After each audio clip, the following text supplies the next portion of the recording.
I was really excited to watch Lie of the Land.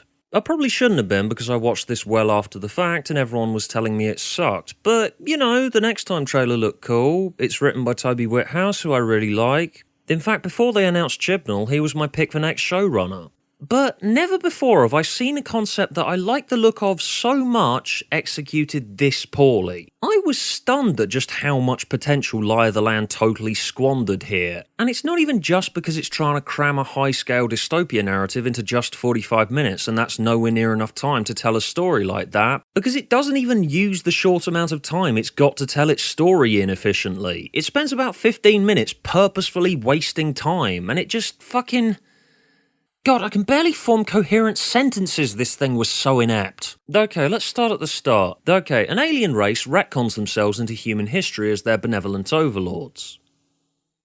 Beautiful, utterly beautiful. The first 10 minutes or so are amazing. It's a bit corny in parts, and I felt the massive statues everywhere were overdoing it a bit, but I enjoyed having the Doctor present this propaganda to people, entrenching this idea that the monks have always been there. But it's not worked for everyone. We've got memory police going around and arresting people who question this new history where the monks are and always have been our benevolent overlords. That's amazing, I love that, and it's very socially relevant. The episode makes it no secret, of course, that it's based on the concept of fake news that's arisen in recent years. Upon watching, Kellyanne Conway's alternative facts quote immediately sprung to mind, and...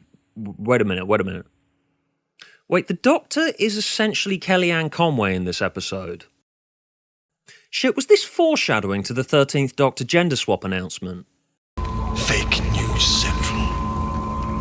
You know, it's a bit direct, but it's an interesting concept, and propaganda's made for a great subject for sci-fi in the past, as it's a fascinating area. The granddaddy of dystopia narratives, 1984, is obviously your go-to cultural reference point with this one. Here's the frustratingly big problem, though. We see basically none of this. All but the scantest glimpses of this angle of the story happen off-screen. What the actual fuck? And the Doctor just throws out there that the monks have been doing something to people's heads and that's why they believe them. There's some sort of transmitter making them believe the monks' version of history, mass hypnosis, and... Why on earth are you just sort of throwing the most interesting aspect of your story out the fucking window? Like, am I the only one fucking seeing this shit?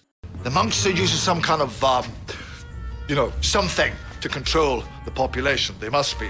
The problem is that Lie of the Land doesn't really go into much detail about how these weird, freaky, monster-face people have been just so readily accepted by mankind, which kind of undermines the entire point of bringing propaganda into this story at all. What's so scary about 1984 is mental conditioning. People's realities have been moulded around some twisted ideals, making them slaves to the point where they don't believe that they are slaves. That's what's interesting, but if in this case it's these statues that are broadcasting some brainwave thing, then what's the point of the Doctor's propaganda broadcasts? Propaganda is scary because if you're bombarded with this shit all of the time, you'll actively participate in believing anything you're told. The people in Lie of the Land aren't active participants. There's nothing psychological about this. Wouldn't it have been so much more interesting if the monks erased people's memories and the people can't remember what's real and they're presented with this new version so they believe the new version? But why would they believe the new version of history, you ask? Because their memories have been erased and this new version is all they've been given. And people do adapt like that because questioning an already entrenched system is harder. In 1984, people are conditioned through propaganda to be incapable of imagining anything other than the system that they live in and what they see on the screens. The psychological side of it is what's interesting and so thoroughly disturbing. People can be made to believe whatever you want to make them believe if you employ the right techniques, and Lie of the Land basically takes some cosmetic elements of the propaganda side of 1984 and does fucking nothing with it. I really think this type of story should have been written by Sarah Dollard, to be honest, because her strength is fleshing out environments, and that's what a dystopia story needs. Everyday people affected by this issue to really give you a feel for what's happening here. We didn't really get a feel for how the people have been brainwashed by the monks. I was completely desensitized to the whole thing, because it's just 45 minutes of Bill, Nardole and the Doctor going, "We need to get the world back to how it was again. Let's get the world back to how it was again."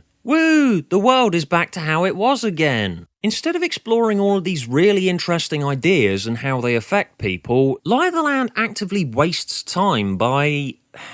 Okay, at first I quite liked that it was trying to make us doubt the Doctor's integrity. Maybe he is working for the monks now, maybe he isn't. But I know he's going to turn out to be good. It's Doctor Who. He's the main character, and it's episode 8 in a 12-episode series. Like, there's no dramatic tension there. I know what's going to happen. And so Bill breaks into the ship that the Doctor's broadcasting propaganda from, and he gives some big, dumb, overwritten, supposedly devastating speech about why he's working for the monks. And they are actually good and right in this situation, which I didn't buy whatsoever for a fucking second, no matter how much the loud and intrusive music tried to convince me that this is totes for real, the Doctor's gone bad. And Bill responds with another massive overwritten speech, which is totally pointless as well, and she shoots the Doctor, and there's a regeneration fake out until, surprise, I actually am good and was just faking it after a 10-minute long sequence that drags on for fucking ever. Like, it's the end of civilized society outside the window, and what are we actually watching? Two people stood in a room shouting at each other about something that doesn't fucking matter because it's not real and we've just been wasting your fucking time. And what's the reason we're doing this instead of getting a feel for the wider scale of the problem?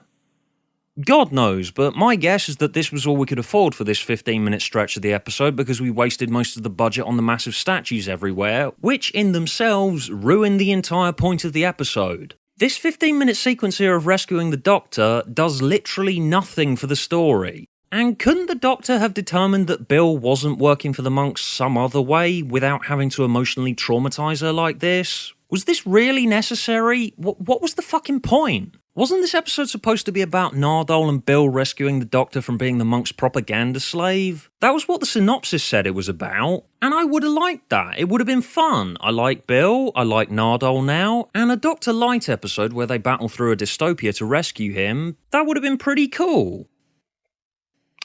Why didn't you make that episode instead?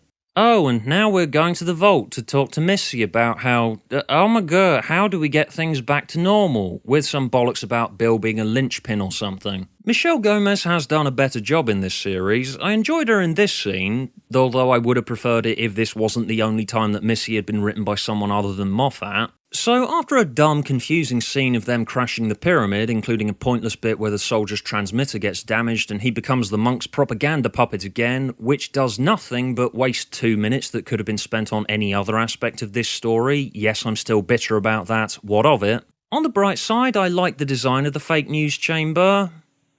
It's just a shame that this is where the 80 billionth dumb thing in the episode happens.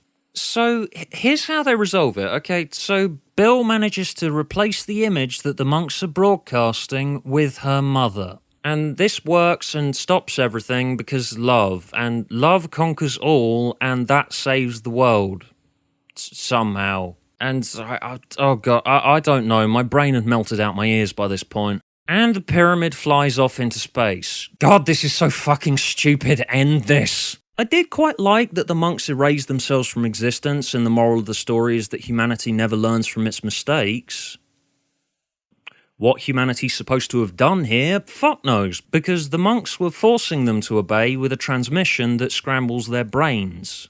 Like, humanity never learns from its mistakes would have been the moral of the story if this episode had actually been about propaganda and people had just blindly believed this shit for psychological reasons, and they just sort of forgot about it afterwards, learning nothing and just sort of allowing fascism to arise again. But in the episode we actually watched, what mistakes did humanity make here? This wasn't about people accidentally letting a dictatorship seize control of their lives. Humanity didn't put the monks in charge. Bill did. The only person that made a mistake in this story was Bill, so the moral of the story actually is, don't trust weird freaky monster-faced monks and don't offer them anything in exchange for your friend's sight back. No, I actually do that because the monks are gone, the world's better now, nobody remembers that traumatic period where alien monks took over the world, and the Doctor's got his sight back.